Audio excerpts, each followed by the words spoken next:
Welcome to Career Chats, and this is your safe space on the internet for the unmentored to learn about how to grow exponentially in their career. Because the reality is, you will grow faster with a mentor, but if you follow me, you're likely either a woman or a minority or both, and you are statistically less likely to have access to mentors. Today, we're going to talk about showing up. Everybody talks about how you have to show up in order to get ahead, but the reality is, showing up is not enough. I recently was meeting with a friend for coffee, and she told me about how she just isn't getting the promotions at work. She isn't getting the right recognition, and how no matter what she does, she goes to all the events, she does all the one on ones with her boss, but still can't manage to get recognition. And she ended her rant with, I show up. And that's when I told her showing up is not enough. I'm sorry. It's unfortunate, but showing up implies that you inherently have an identity of power. And if you don't have an identity of power, if you are a female, if you are a minority, if you're both, people are not going to attribute power to you. So when you show up, they won't immediately think, she's got something really good to say. I should probably listen to her. Because the baseline beliefs about being a woman, about being a minority are not neutral. If anything, they're often a deficit. So people think that maybe you are not able to do the job, you are not competent for the job. So you are so undeniably good that people cannot ignore you. It doesn't matter how you show up, it matters how you move. Because the reality is, there are really two ways to make it to the top. Number one, you ride somebody's coattails. Often they look like you or they have something in common with you. Maybe you're related to them, and they give you access. They give you access, they give you tips, they give you tools, and you work your way to the top. And we see this all the time. We'll see influencers who have family who get brand deals just by proximity. We'll see CEOs who will employ their children to suddenly have a C-suite role despite not having a whole lot of experience. The truth is, that is not an option for most of us. Path two to getting to the top is being so undeniably good that you cannot be ignored. So the first way you do that is you master your craft in such a way that really demands attention and demands people to stop and say, oh, wow, that person really knows what they're doing. And then how you show that is you're really strategic at meetings. You don't come into meetings on the defense waiting to be asked questions. You come in understanding what the problem is, how you're contributing to it, and what the risks are. Often people get really obsessed with tasks. Tasks are not goals. Every meeting should have a goal, and the goal is often related to the company initiative, whatever it may be. So maybe revenue is the company-wide goal, maybe it's growth. And everything you're doing ultimately is often to meet that goal. So an example of showing up versus moving: showing up is attending a networking event. Moving is going to the network event with the intention of having 5 invites on the calendar before you leave. And you can do this, by the way. I do this all the time when I meet somebody and they give me their email. I say, hey, listen, I'm going to put a modifiable invite on your calendar. Feel free to move it if you want, but just as a placeholder, and I'm looking forward to our follow-up. Extremely effective strategy. The next example of showing up is participating in the team meeting, whereas moving is showing up to the meeting knowing what the problem is with 3 potential solutions to get to resolution. Another example of showing up is being present at your quarterly review and being ready to take feedback, whereas moving is showing up to the quarterly review, having prepped your boss in advance with all the things you were supposed to do this quarter, what's been accomplished, what the gaps are, and leading the conversation so it moves you closer to your goals in the organization. People who move don't wait for permission. They create opportunities. And the most important part about moving is you realize that your value is not dependent on others' perception of you. Your value is dependent on the excellence you're able to bring and the results you're able to drive.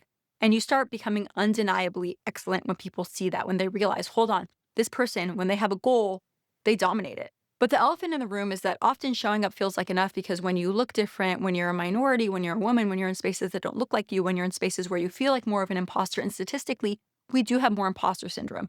When you're in these spaces, it feels like showing up is so uncomfortable that it must be doing enough because you're so far out of your comfort zone, and all the generic advice says show up.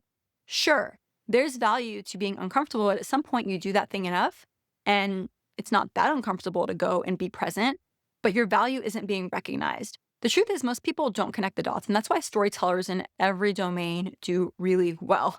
Storytellers aren't reserved for Hollywood or for entertainment. In fact, in the business world, if you look at the really impactful CEOs, when they're on stage, they wrap everything in a story, right? So being able to think about the initiatives you're working on and help connect the dots for the people around you is so powerful in terms of presenting yourself like a force of excellence. So being able to say, okay, everybody, our goal is XYZ, even though I only own 10% of that goal, this is what we're working towards. I'm on track. Is everybody else on track? Are there any areas of misalignment? Are there any issues? There was some research out of MIT that showed that when organizations focus on merit in order to reduce bias, they actually end up having more bias. They end up not preferring minorities and women more than men, and more than especially white men.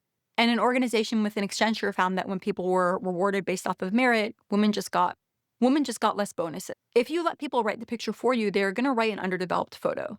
If you let people write your story for you, they're going to develop an underdeveloped story if you're a minority, if you're a woman, and especially if you are both, because their baseline beliefs about you are likely much less than you actually are. And that's the way stereotypes work. That's why stereotypes are so harmful, is because they allow people to limit your potential before you've been given the opportunity to test your potential. That's a lot of the reason behind why I have this series on YouTube, because I don't think that all growth advice applies to women. I don't think all growth advice applies to minorities. I think we have to be conscious of the fact that often baselines, which are formed based on one's perception of your competence and warmth, are lower. We have to all be aware of the fact that stereotypes, which are formed on the perception of your competence and warmth, are lower for minorities, they're lower for women often, and we have to be able to actively combat those things. And the truth is, in 2020, there is many men named John who wrote New York Times bestsellers in business as all women combined. Forget minority, as all women combined. I've also noticed this phenomenon recently on the internet where there are a lot of new creators who are starting to talk about productivity and starting to talk about how to be really good at your job, especially on TikTok. And a lot of these creators tend to be men, and generally not minority men. And I'm realizing that they're probably doing well despite social media being an extremely female dominated place, because there's always this assumption of wisdom and intelligence when a certain type of person pops up in front of your screen. I wrote about this in long form in this week's Substack. Feel free to comment. I should probably start by telling you a little bit about myself. My name is Leila. I run a tech company. When I graduated from MIT, my co-founders and I raised a bunch of money, and we've been running this company. We work in routing, literally in logistics, last mile logistics. It's enterprise software. I love what I do. I think I've done everything at this point in the company. But something like 50% of the entry level workforce is women, and 7% is women of color, according to McKinsey. By the time you get to the C suite, it's a much smaller amount. And if they are minority women, it's something like 7%. I had the interesting experience of graduating, starting a company, and becoming a part of that 7% from day one, just based on the fact that I was my own boss and we called the shots for ourselves. That gave me access to a lot of information. The delta between you and being excellent is execution. There's some gap in the way that you move and in the way that you do things that you probably aren't aware of. And that's why I'm creating this content for people to consume and to evaluate themselves and to see where they really thrive versus where they can use help. I hope that helps. Let me know if you like this. I'm still trying to figure out my groove on YouTube, so give me some feedback. See you next week. And subscribe.